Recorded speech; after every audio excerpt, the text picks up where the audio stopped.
Hola, ¿qué tal? El capítulo anterior fue para las resistencias fijas, dediquemos este capítulo 3 a las resistencias variables. Y nos hacemos la misma pregunta, ¿para qué sirve una resistencia variable? Pues exactamente igual que una resistencia fija, para limitar el paso de la corriente eléctrica, solo que en esta ocasión la resistencia variable tiene una característica añadida, que es que su valor puede variar entre un mínimo y un máximo.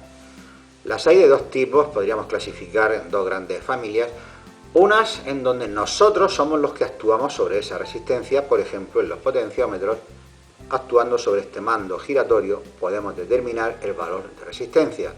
Y hay otro segundo tipo en donde son ellas mismas en función de un parámetro físico las que cambian su valor, es decir, nosotros no intervenimos. Así hay resistencias variables que modifican su resistencia en función de la temperatura, otras lo van a hacer en función del voltaje que se les aplica e incluso las hay que dependen de la luz que reciben, las conocidas como LDR, resistencias dependientes de la luz. Vamos a ampliar todo esto a continuación.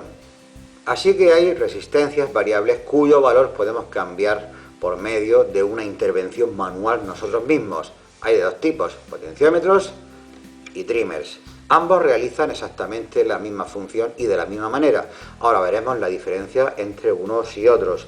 Por cierto, trimmer en inglés viene a ser algo así como ajustador. Es muy común en electrónica designar a muchas cosas por su nombre en inglés, de modo que al final parece que estás hablando una especie de spanglish. Esto es típico. Bueno, seguimos con nuestro potenciómetro, que aquí vemos el cuerpo principal, el potenciómetro en sí. Esto es solamente un mando giratorio para accionarlo. Los hay giratorios como este y los hay deslizantes como este, aunque al final es lo mismo, hacen el mismo trabajo. Y el montaje típico de un potenciómetro es el potenciómetro en el interior del equipo y este mando asomando afuera para que el usuario pueda accionar sobre él. Este mando es de plástico y se puede cortar a la longitud deseada y se le suele poner un botón o un embellecedor así y un tornillo que lleva en el lateral se aprieta y esto queda solidario para poder accionarlo. Bueno, pues lo que se consigue con un potenciómetro es sacar afuera del equipo la posibilidad de variar el funcionamiento de dicho equipo. Aquí es donde viene la diferencia con los trimmers. Un trimmer no lleva ningún mando y va dentro del equipo porque el diseñador, el fabricante, considera que el usuario no debe acceder a esta característica y por eso va dentro del equipo y sin mando de ningún tipo. En ambos casos, tanto el potenciómetro como el trimmer, el recorrido suele ser de algo menos de una vuelta. Si lo probáis veréis que no llega a dar una vuelta, el trimmer igual, y por eso quiero mencionar un tipo de trimmer especial que se conoce como multivuelta, que precisamente la característica que tiene es que el recorrido incluye, no sé si son hasta 4 o 5 vueltas, me ha parecido ver, con lo que se consigue una gran precisión. Y acerca del ajuste de los trimmers también quiero prevenir de un fallo típico de principiante, es que no se deben de ajustar con lo primero que veamos por encima de la mesa, porque primero podemos romper el propio trimmer. Segundo, si la herramienta es metálica podemos recibir una descarga, ya que a menudo se montan estos trimmers en sitios con tensiones elevadas, por ejemplo en televisión, y no solamente podemos recibir una descarga, sino romper por cortocircuito cualquier parte de ese dispositivo. Por eso hay unas varillas de ajuste, algo parecido a esto, que permiten primero adaptarse perfectamente al tipo de trimmer que se trate, evitando no solamente recibir una descarga, ya que es de plástico, como romper el equipo. Y de los otros tipos de resistencia variable, las que cambian de valor de forma autónoma por alguna variable externa, tenemos las que lo hacen por cambios de temperatura. Así tenemos las PTC, P de positivo, es decir, que si la temperatura aumenta, su resistencia aumenta. Y las NTC, N de negativo, que lo hacen al revés, si aumenta la temperatura, su resistencia disminuye. Ejemplo de las PTC tenéis en este tipo de componente que veremos más adelante. Otra resistencia variable que depende de un estímulo externo para cambiar su valor es el varistor, cuya resistencia depende del voltaje que se aplique a sus terminales. Y otro tipo de resistencia variable que también depende del exterior es la resistencia LDR o resistencia dependiente de la luz. La luz incide en esta parte activa, aquí tenéis dos modelos, y según el nivel de iluminación van a tener una resistencia más alta o más baja. Las hay para luz visible y para luz infrarroja. No confundir esta resistencia con un fotodiodo, son cosas distintas, esto es una resistencia. Veamos el esquema de un potenciómetro, el símbolo, y un potenciómetro real para ver la correspondencia. En primer lugar tenemos los terminales de los extremos, que son estos dos, y corresponden a una resistencia fija. De hecho, esta resistencia marca el valor del potenciómetro, que suele ir marcado en la carcasa. Aquí pone 1K, 1000 ohmios, y esta patilla central es la que se desliza de un lado a otro de la resistencia, que corresponde con esta patilla central, de modo que así podemos recoger en esta patilla desde el valor máximo de resistencia, que en este caso era 1K, hasta el valor mínimo, que serán 0 ohmios, ya que está en común con esta otra patilla. Si ponemos una tensión entre los extremos del potenciómetro, en este caso de 3 voltios, no recomiendo que hagáis las pruebas con tensiones altas, ya que un potenciómetro no está hecho para trabajar con altas corrientes, lo vamos a destruir. Pues bien, si ponemos 3 voltios, podemos recoger en este cursor móvil una tensión que será variable en función de su posición, siendo 3 voltios si lo llevamos a este extremo o 0 voltios si lo llevamos a este otro extremo. Vamos a desmontar el potenciómetro para ver cómo está hecho por dentro y cómo trabaja. No se suele desmontar un potenciómetro, se suele sustituir, pero bueno, a veces es posible, aunque sea por curiosidad, por ver cómo es. Aquí veis unas pestañas que si se doblan sale esta parte del potenciómetro y queda la otra parte. Vamos a hacerlo con una herramienta fina. ¿Veis? Esas pestañas se pueden doblar, son 2 a cada lado, y la última.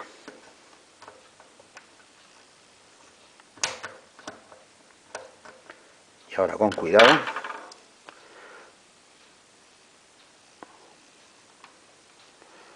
aquí es donde se ve cómo funciona el potenciómetro. ¿Veis?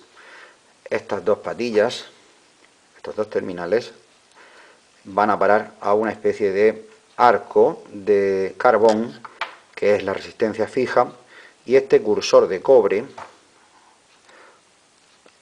es el que hace contacto en esa pista de carbón y recoge la porción, digamos, de corriente que corresponde a cada zona del potenciómetro y la envía a esta patilla central.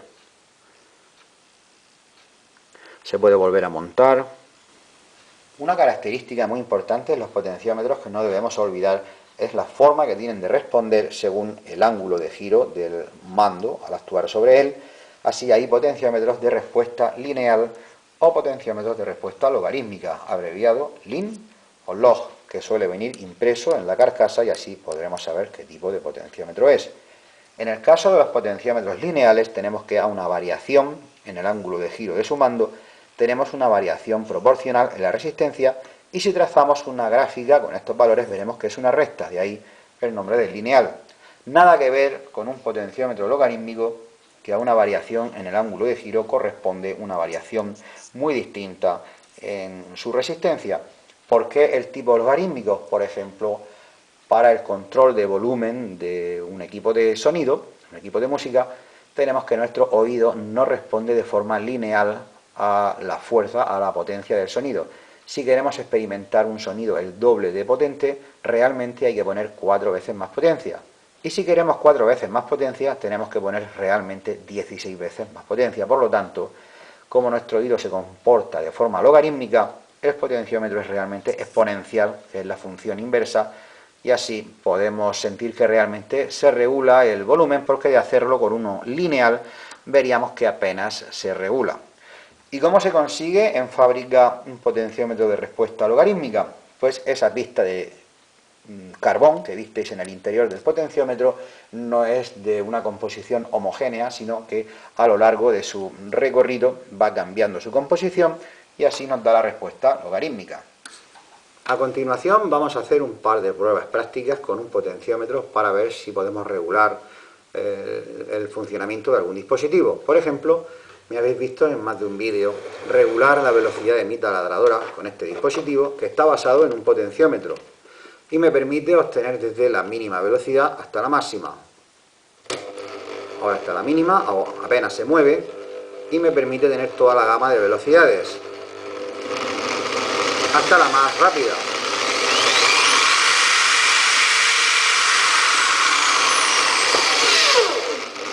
Sin embargo, no se puede pretender manejar una taladradora con un potenciómetro directamente, porque nada más conectar 220 voltios aquí y que pase esa intensidad, que serán 3 amperios más o menos, ya que son 600-700 vatios, el potenciómetro va a reventar. Y aquí es donde viene el concepto de electrónica de control o de potencia. El potenciómetro efectúa el control, pero el manejo directo de la taladradora corre a cargo de un circuito de potencia intermedio entre el potenciómetro y ese dispositivo, que en este caso es una taladradora.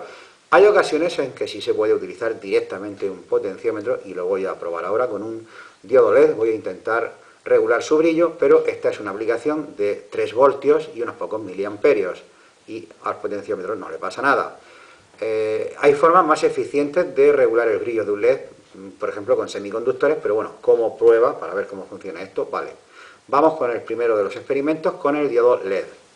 Vamos a seguir este sencillo esquema para intentar regular el brillo de un LED de alta luminosidad con un potenciómetro y unas pinzas para hacer las conexiones. Por cierto, recibí hace poco un comentario acerca de la posibilidad de usar una protoboard, de las que tengo varias, porque efectivamente esto es mucho más fácil de montar aquí.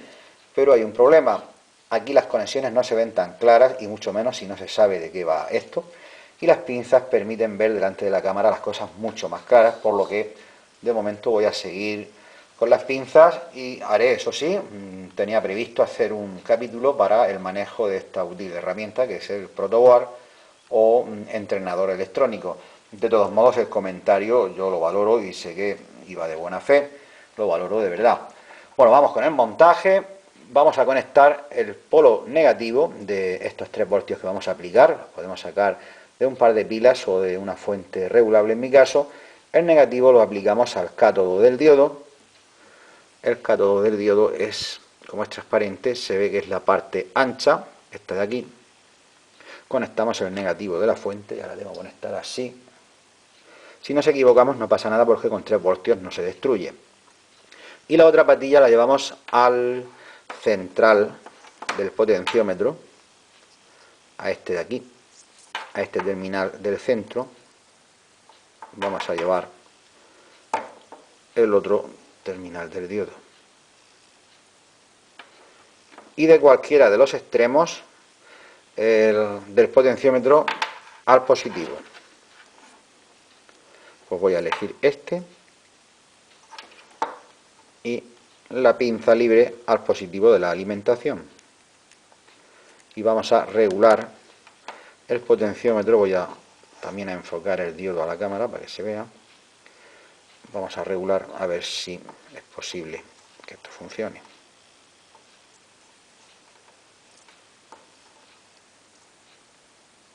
Ahí lo tenemos: máximo brillo y mínimo brillo y ningún brillo. Esto funciona porque los electrones ingresan por el polo negativo, atraviesan el LED, y dependiendo de la posición del cursor va a pasar más o menos corriente. Si el cursor está arriba del todo, la resistencia es 0, y pasa toda como si no hubiese un potenciómetro, como si fuese un simple cable. A medida que bajamos el cursor hacia abajo, hay más resistencia y el diodo conduce menos, hasta que llegamos abajo del todo y pasa tan poca corriente que no luce en absoluto.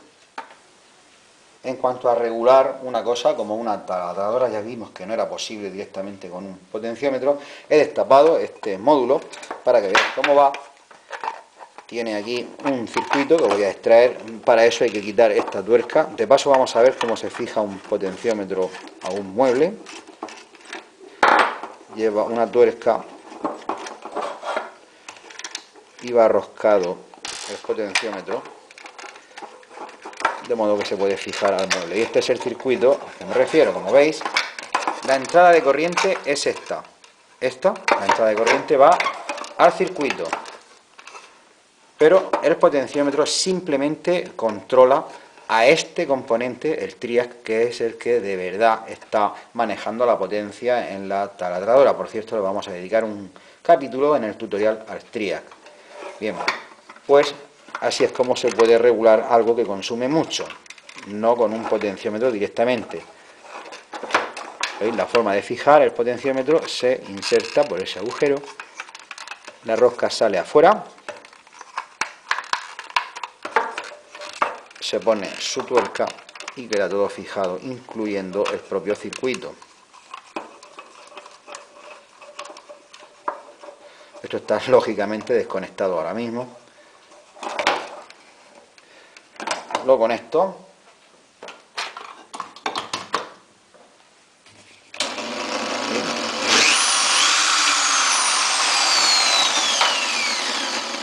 En lugar de una taladradora, podríamos poner, por ejemplo, una lámpara.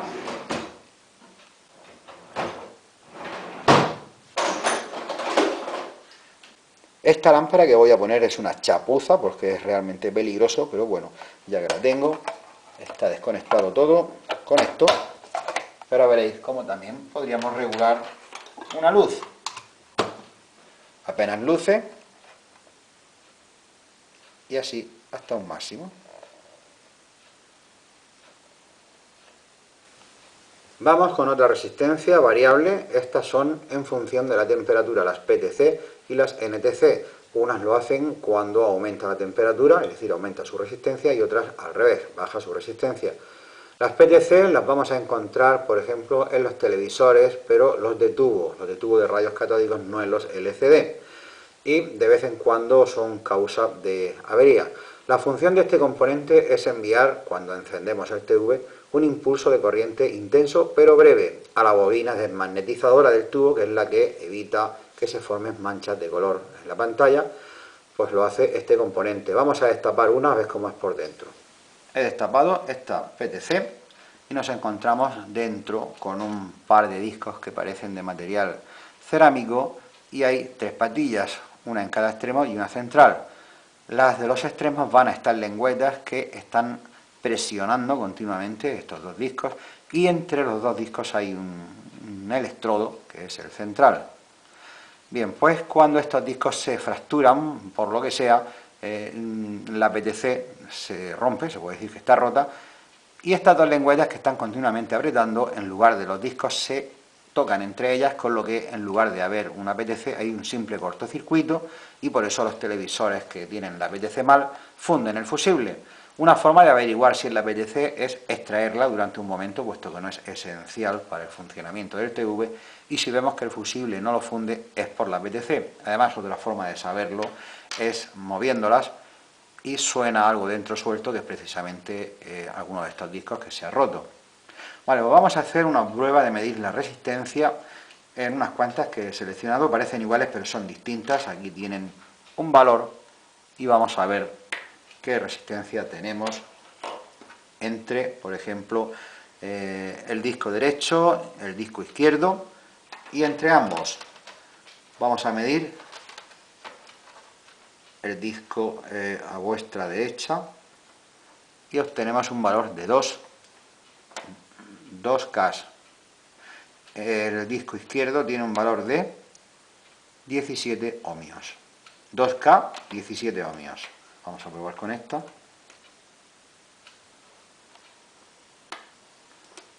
En lugar de 2K son 4K. Y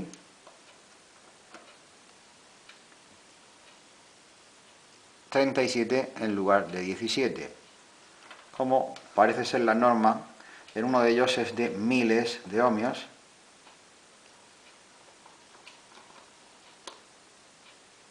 Aquí son nada menos que 25K, es decir, miles de ohmios. Y en la otra son siempre unos pocos ohmios, 19 en este caso. Vamos a ver esta, que parece de un tipo distinto. Disco de la derecha. Aquí son solamente unos cientos de ohmios, son 500 ohmios prácticamente, y en el disco de la izquierda 24. Por lo tanto, la regla es Uno de ellos, uno de los discos, tiene unos pocos ohmios y el otro entre cientos y unos pocos miles. Y así es como podremos saber si una PTC está bien o no. Otro tipo de resistencia más cuyo valor no depende de nuestra intervención, sino que cambia él solo y lo hace en función de la tensión que se le aplican a sus terminales, es el varistor. Este componente se fabrica en distintas tensiones, de modo que cuando se alcanza o supera esa tensión, conduce bruscamente, mientras que si no se alcanza, no conduce. Esta característica lo hace útil para ser utilizado en protección de equipos, según el esquema que vamos a ver. Y este es el esquema típico de la entrada de una fuente de alimentación de un equipo cualquiera. Vemos la toma, 220 voltios alterna, podrían ser 125, y lo primero que nos encontramos es el fusible, y de aquí ya a la fuente de alimentación, pero vemos en paralelo el varistor. Uno puede decirse, el varistor en paralelo puede producir un cortocircuito, de eso se trata, porque mientras la tensión sea la nominal, el varistor, que estará tasado para unos pocos voltios más, no conduce y es como si no estuviera.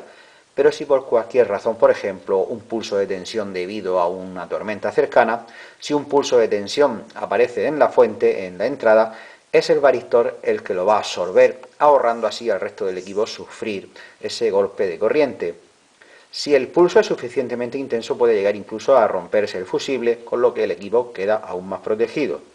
Por supuesto, si el pulso es demasiado intenso o de demasiada duración, no solamente se va a romper el varistor, sino que puede incluso romperse también el equipo. Esto es una protección que no es efectiva al 100%, pero aún así muchos equipos se han librado gracias a la acción del varistor. Otro tipo de resistencia variable es la LDR o resistencia dependiente de la luz. Su resistencia cambia dependiendo de la luz que incide sobre ella, lo que la hace bastante interesante. Es un componente con muchas aplicaciones. Por ejemplo, podemos establecer un haz de luz y hacerlo incidir sobre ella, y cuando ese haz de luz se corta por un objeto, se interrumpe por un objeto, pues podemos aprovechar ese hecho eléctrico que se produce aquí para, por ejemplo, activar una alarma o incrementar un contador en una unidad y así poder contar los objetos que pasan por una cinta transportadora.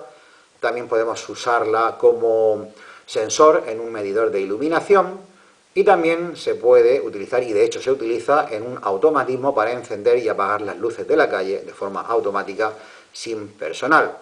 Es un componente, como digo, bastante interesante. Vamos a someterlo a un examen. Vamos a poner a prueba la LDR con este esquema. La conectamos a 6 voltios continua, pero en lugar de hacerlo directamente vamos a poner el polímetro en configuración de intensidad, a ver qué intensidad circula, sometiéndola a distintos niveles de iluminación. Empezamos, por ejemplo, con el negativo, que va directamente a la pinza del polímetro. Bien, pues negativo al polímetro. Luego de la otra pinza del polímetro a una patilla de la resistencia. Ya sabéis que las resistencias no tienen polaridad, da igual que con esta patilla que la otra. Bien, y de la otra patilla ya a los 6 voltios. Y vamos a ver qué intensidad circula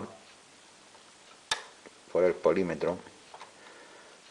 Ahora mismo, por ejemplo, tenemos una intensidad de 4,8 miliamperios. Fijaos que hace la intensidad cuando yo ahora dirijo la LDR hacia el techo y recibe más luz.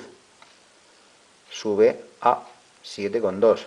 Si por el contrario la pongo contra la mesa, decrece a un valor mucho más bajo, prácticamente cero.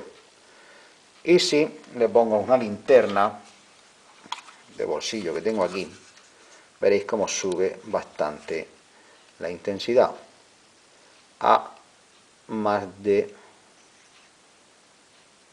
19, 20 miliamperes, 25, 27, depende de en qué lugar la ponga. Queda claro que es dependiente del nivel de iluminación. Así que tenemos intensidad mínima, era 0,3 miliamperios, y la máxima llegaba a 25 miliamperios. Vamos a probar ahora la resistencia conectándola simplemente con el polímetro en ohmios y dirigiéndola a varios sitios e iluminándola. Contra la mesa la resistencia es de casi 7K. Si la hacemos mirar hacia el techo, baja a menos de 1K y lateralmente un valor intermedio 1,6K. Si la bajamos un poco más hacia la mesa, 1,4. Necesita estar completamente tapada para tener el valor más alto, es decir, el valor más alto es aproximadamente 7K, y el valor mínimo lo vamos a obtener no poniéndola hacia arriba, que ya baja bastante. No, es que ahora está en cortocircuito las dos patillas, eso hay que llevar cuidado. Vale, tenemos un valor de menos de 1K, pero vamos a iluminarla con la linterna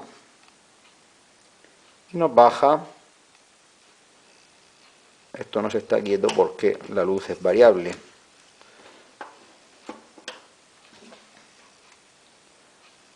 Podemos ver que oscila en 100 y pico de ohmios. Por lo tanto, la variación de resistencia es notable, es bastante grande. ¿Cómo comprobar un potenciómetro o un trimmer para saber si está bien? Pues lo vamos a hacer con el polímetro en la escala de ohmios, resistencia, y vamos a aplicar cada una de las puntas de prueba del polímetro a las patillas, a los terminales de los extremos, que corresponden a la resistencia fija, que es la que le da el valor al potenciómetro. En este vimos que era de 1K, de 1000 ohmios, y ese es el valor que tenemos que obtener. Es normal que no sea exacto, puesto que los potenciómetros, al igual que las resistencias, también tienen su tolerancia, su margen de error. En este caso sería de algo más del 10%. Tenemos 881 ohmios. Si obtenemos un valor como este o parecido, lo damos por bueno y seguimos. Si no tenemos lectura del valor correcto, lo damos por malo y no hace falta que sigamos midiendo nada más. El siguiente paso sería dejar una punta donde está y la otra a la patilla central, a la del cursor. Y ahora iremos probando, moviendo el cursor, con cuidado de que las pinzas del polímetro no se toquen. Vamos a mover el cursor y deberíamos de obtener todos los valores posibles entre el máximo, ahora mismo está a la izquierda, y vemos que efectivamente coincide con el valor máximo del potenciómetro.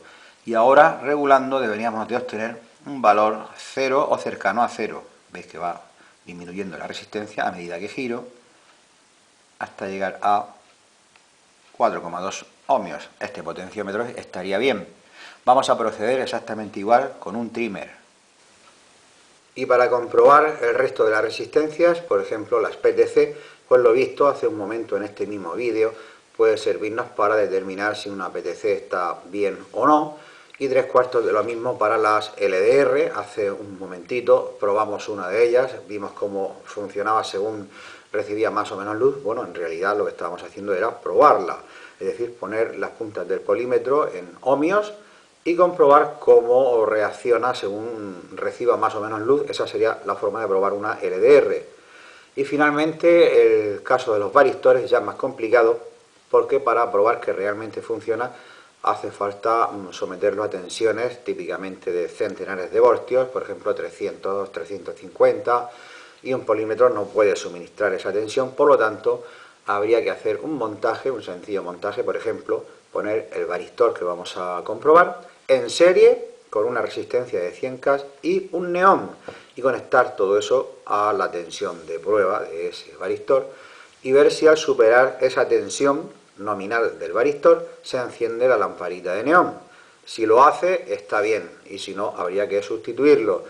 La resistencia de 100K que menciono en este circuito serie es importante, porque de no ponerla, si conectamos en serie un varistor y un neón directamente a 220 o 380, eso va a pegar un trueno. Hace falta una resistencia limitadora que proteja tanto al varistor como al propio neón. Es decir, probar un varistor ya no es tan fácil, aunque bueno, se puede hacer de esta manera. Y hasta aquí el tema de las resistencias variables. Os dejo con el rincón de la teoría, la ley de Ohm. La ley de Ohm es básica tanto en electricidad como en electrónica y nos relaciona tres importantes magnitudes, como son la tensión, la resistencia y la intensidad. Y las unidades de medida, por supuesto, serán voltios, ohmios y amperios. Esta ley de Ohm nos dice que la tensión que aparece entre los terminales de un componente o en un circuito es igual a su resistencia multiplicado por la intensidad que lo recorre. Estas otras dos fórmulas en realidad son la misma, solamente que he despejado estos dos términos para así, conociendo dos de ellos, siempre poder saber el otro. Entre las tres fórmulas tenemos todo cubierto. Vamos a comprobar esta ley de Ohm con este sencillo montaje con una pila de 9 voltios, que por cierto aviso que cuando son nuevas tienen 10 y voy a tomar ese valor para evitar falseamiento innecesario en estos cálculos. Y voy a conectar a esa pila dos resistencias. En la primera ocasión va a ser una de 100 ohmios y predigo que el resultado será este, aplicando esta variante de la fórmula, la intensidad, y después conectaré la de 1K y voy a hacer el mismo cálculo y obtendré un valor, por supuesto, menor. Así que vamos a empezar ya a probar esto, de momento comprobando la tensión de esta pila. Ponemos el polímetro en voltios y vamos a medir la tensión. En efecto, veis, son 10 con 10 y no 9. Y las resistencias, ponemos esto en ohmios. Una es de 1K, esta es de 1K. 979, efectivamente. Y esta es de 100 ohmios. Muy bien. 100 ohmios. Bueno, vamos a conectar primeramente la de 100 ohmios a la pila. Poniendo, eso sí, el polímetro en intensidad, lo vamos a poner en serie para medir 100 miliamperios, pues 400 está bien como escala. Y conectamos una pinza del polímetro a la batería y la otra a la resistencia. Y de la resistencia al otro borne de la batería y deberíamos de obtener un valor de lectura de intensidad de 100 miliamperios.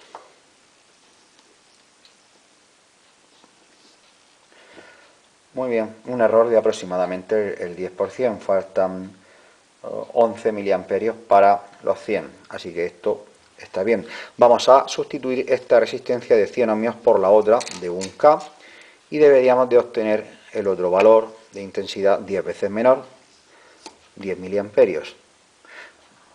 Mucho mejor el valor que antes, es prácticamente exacto. Quiero prevenir sobre un fenómeno desconcertante para el que comienza con todo esto en esta variante de la fórmula, y es que no siempre es posible obtener el valor esperado. Por ejemplo, si ponemos en este montaje una resistencia de solamente 1 ohmio, si aplicamos esta fórmula veremos que la intensidad que debería circular es de 10 amperios. Sin embargo, la pregunta es: ¿esta batería o esta pila es capaz de dar esos 10 amperios? Por supuesto que no, como mucho da 1. Por lo tanto, no es que la ley de Ohm no funcione, sino que la batería no es capaz de dar esa intensidad. Y hasta aquí lo que considero básico en cuanto a resistencias variables. Espero que esto os guste y os sea provechoso. Ya mismo estoy trabajando en el siguiente capítulo, que es el de los condensadores, y como rincón de la teoría seguramente hablaremos sobre la diferencia entre corriente alterna y corriente continua. ¡Nos vemos! Do it. Big Bang